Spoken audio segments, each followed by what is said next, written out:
नमस्कार दोस्तों। दिल्ली में विधानसभा चुनाव बस सर पर ही हैं और कैलिफोर्निया के जंगलों में जो आग लगी है वहां जो गर्मी निकल रही है उससे ज्यादा गर्मी इन विधानसभा चुनाव में देखी जा सकती है। क्या आप लोगों ने डिसाइड कर लिया है कि आप किस प्रत्याशी को, किस पार्टी को वोट देने वाले हैं?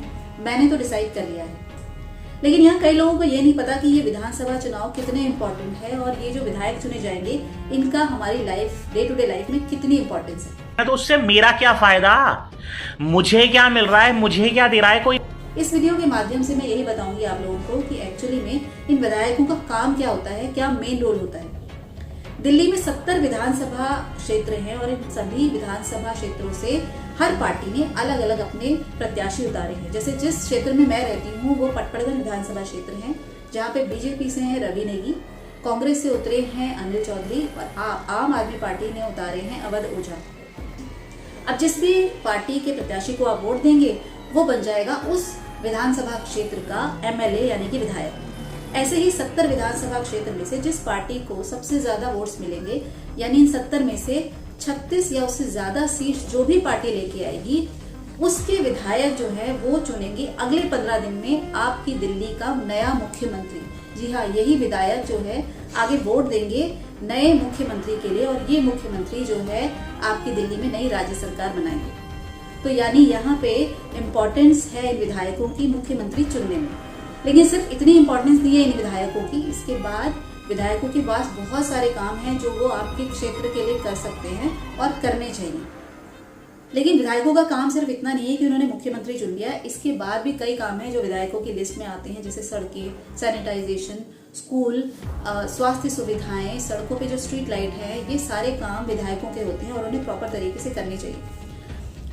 अगर आप ये जानना चाहते हैं कि प्रेजेंट विधायक ने आपके इलाके में कितना काम किया है तो कुछ बातों को आप खुद ही देखकर पता लगा सकते हैं। सबसे पहले आप अपनी बैल्कनी या गली में आइए और देखिए कितनी साफ है आपकी गली। जो सफाई कर्मचारी हैं वो टाइमली आ रहे हैं या नहीं, या सिर्फ इलेक्शन के टाइम पे या फिर होली दिवाली के टाइम पे सफाई करके चले जाते हैं। जब आप गली से बाहर निकले तो देखिए जो दुकानें हैं उन्होंने कितना जो इलाका है अपना घेर रखा है सड़क तक। अवैध कब्जा बहुत ज्यादा होता है सड़कों में और आजकल बहुत ज्यादा मुझे अपने आसपास तो देखने को मिल रहा है। क्या आपके इलाके में भी ऐसा ही अवैध कब्जा हो रखा है? क्योंकि इसके लिए सिर्फ 20-25 हजार रुपए देने पड़ते हैं और अपनी दुकान जो है वो सड़कों तक ले आते हैं दुकानदार। इसकी वजह से सड़कों पर लग जाता है बहुत लंबा जाम।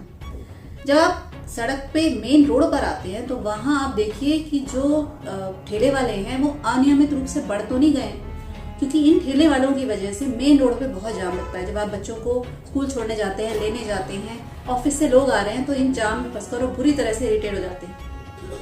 इसके अलावा आप ये भी देखिए कि जो आपके यहाँ सरकारी स्कूल हैं उसमें कितने टीचर्स जो है वो काम कर रहे हैं। वहाँ पे जो सैनिटेशन की जो व्यवस्था है वो प्रॉपर है या नहीं। गर्ल्स एंड बॉयज के लिए अलग अलग टॉयलेट होना चाहिए और वहाँ साफ सफाई जो है वो रेगुलर बेसिस पे होनी चाहिए, क्योंकि मैंने कई स्टूडेंट्स को बोलते ये सुना है कि वहाँ पे सफाई नहीं होती जिसकी वजह से वो लोग टॉयलेट जो है वो यूज ही नहीं कर पाते हैं। हॉस्पिटल में जब आप जाते हैं सरकारी हॉस्पिटल में, वहाँ पे डॉक्टर्स अवेलेबल हैं या नहीं, लंबी लाइनों में लगने के बावजूद भी आपको अपॉइंटमेंट मिलती है, डॉक्टर्स मिलते हैं या नहीं, और उसके बाद जो दवाइयाँ हैं वो आपको हॉस्पिटल से मिलती है या बाहर से खरीदनी पड़ती है। आपके इलाके में जो सीवर पाइपलाइन है वो हमेशा टूटी फूटी तो नहीं रहती है और उसका पानी आपके पीने की पाइपलाइन के पानी से मिलता तो नहीं रहता, जिसकी वजह से आप हमेशा बीमार होते हैं, पेट की बीमारियां आपको होने लगती हैं, बच्चे जो है वो डायरिया से पीड़ित रहते हैं। ऐसा अगर है तो ये तो बड़ी गड़बड़ बात है। और इसके अलावा आपके इलाके में शराब के ठेके कितने हैं और उन ठेकों के 3 किलोमीटर के अंदर कोई स्कूल तो नहीं है? क्योंकि मैं जहाँ रहती हूँ उस इलाके के आसपास 2 किलोमीटर में कम से कम 6 ठेके हैं और उन ठेकों के 1 किलोमीटर के अंदर 6 स्कूल भी हैं, सरकारी और प्राइवेट दोनों। तो अगर ऐसा है आपके इलाके में ये सारी परेशानी है तो दैट मीन्स जो प्रेजेंट विधायक है उन्होंने कोई काम नहीं किया और सिर्फ अपनी जेबें भरी हैं। ये जो एमएलए उठ के आते हैं ये आप लोगों के बीच के बंदे होते हैं। ये लोग आप लोगों की समस्याओं को बहुत अच्छे से समझते हैं और यही समस्याएं लेकर ये विधानसभा में जाते हैं जहां नए कानून बनते हैं, आप लोगों के इलाके के लिए नए फंड्स जो है वो रेज होते हैं और वही फंड्स आपके इलाके में लगते हैं। इसके अलावा जो विधायक होता है उन्हें एक विधायक फंड अलग से अलॉट किया जाता है। दिल्ली में जो विधायक फंड है वो करीबन 7 करोड़ है, यानी जो भी विधायक चुन के आएगा उसे विधायक फंड में 7 करोड़ मिलेंगे कि अगर कोई ऐसा टॉपिक, कोई ऐसी प्रॉब्लम है जो सरकारी तौर पे ठीक नहीं हो पा रही है या उसमें मुश्किल आ रही है तो जल्दबाजी में जो विधायक है वो अपने फंड से पैसा निकाल कर उस काम में लगा सकता है और उस काम को सुचारू रूप से चला सकता है। ये उसका अपना पैसा नहीं होता, उसका सैलरी का नहीं है, एक्चुअली लोगों की, जनता के लिए ही सरकार जो है विधायक फंड में पैसा डालती है। तो इस वीडियो के माध्यम से मुझे नहीं पता आपको कितना समझ आया, लेकिन इतना तो समझ आपको आ गया होगा कि अगले 15 दिन में नए मुख्यमंत्री जो है वो चुने जाने हैं और ये जो चुनाव करेंगे ये यही विधायक करेंगे जिन्हें आपने चुनना है 5 तारीख को। तो वोट जरूर दीजिए।